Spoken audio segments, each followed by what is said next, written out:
How did you see the game? Njani? Ngiyaphila wena? Ngiyaphila nami. I-game yona ngiyibone kahle, but I think ukuthi bekumele ngabe score ama-goals amaningi than 2 goals. Ama-player we-Kaizer Chiefs ngihlala ngikhuluma kuma-interview amaningi. Okay. Sisaba ukuthatha i-responsibility. Each and every player mayifika phambili bayasaba ukukhahlela. And the reason basaba ukukhahlela, basaba ama-fan we-Chiefs. The moment i-player ikhahlelela ngaphandle or ingakhahleli kahle, same fans we are booing ama-player wethu. Yithi esenza ukuthi ama-player wethu asabe ukuthatha responsibility.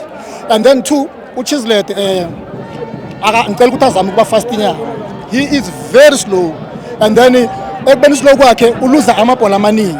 And then ngimbona namhlanje kunenye chance ngabe uyikhahlelile uChislett uzame ukukhama umuntu ibhola yakho na bayithatha phumela ngaphandle. And then enye futhi ama-player Chiefs angazi ukuthi i-style lesi basithatha kuphi. Leso ukuthi uyi-player balithatha nje kancane i-player leyawa. Abo-ref ngeke bahlali basinika ama-length bathini ama-foul kuyo yonke indawo. You understand? So ama-player awaqine adlale njengoTinash noNgomash. Yes. If they don't know him bahambe babukela ama-game wakhe babone ukuthi bekaqine kanjani. Bangadlali njengoba bathi ngoPaul bathi ngokonjani bekathanda ukwenza so manje makoreli striker se-Chiefs kudala. uPaul Ndlana bekathanda ukuzwisa naye. You understand? So ama-player Chiefs adlala njalo bayathanda ukuzwisa. And then 2 bangasabi ukuthatha ama-chance. Umfundo Vilakazi i-last ebhola yegame it was Umfundo Vilakazi.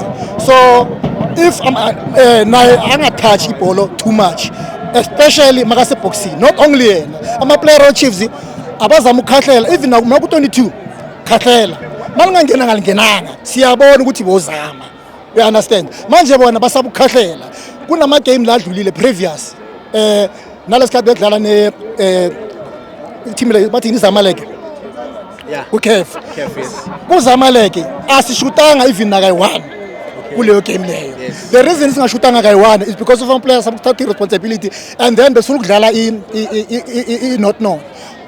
Kodwa sibefuna ukuthi if basidlalele not known then sizothola 1 point bese siye phambili. So the best way to defend is to attack. So I think ukuthi ama-coach into kumele bayazi leyo.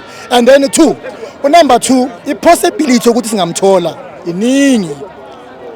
Because of akuna point esizoyinika iBhakaniya, akunama point esizonika iSundowns, manje siyoshaya kuze kuyovalwa. And then iPirates ngoba ngibonile ukuthi inawo ama-mistake nyana, inawo amaphuthanyana because of i-possibility ukuthi i-league yona bebangayithatha bekhona mara wona nyababona ukuthi bayahambisa. So bayahambisa so uThulo bajwayele ukumbamba ngoba vele bona uThusi vele sebamjwayele bayazi nabo ukuthi bazohlala ku2 kulonyaka lo. Ngibona ngathi lo 2 bajwayele ukumthatha, ngibona ngathi ngeke bamthole uzothola yithi. Ngiyabona Umbuzo enginawo okugcina uthini ngokubuya kaBrendan Peterson?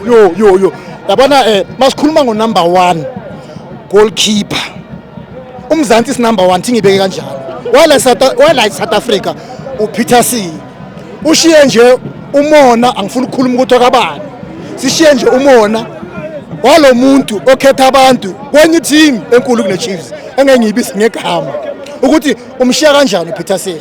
Mayesela imali uPeterson uthi hayi ngabe ngizomthatha manje ubuyile manje akamthathi.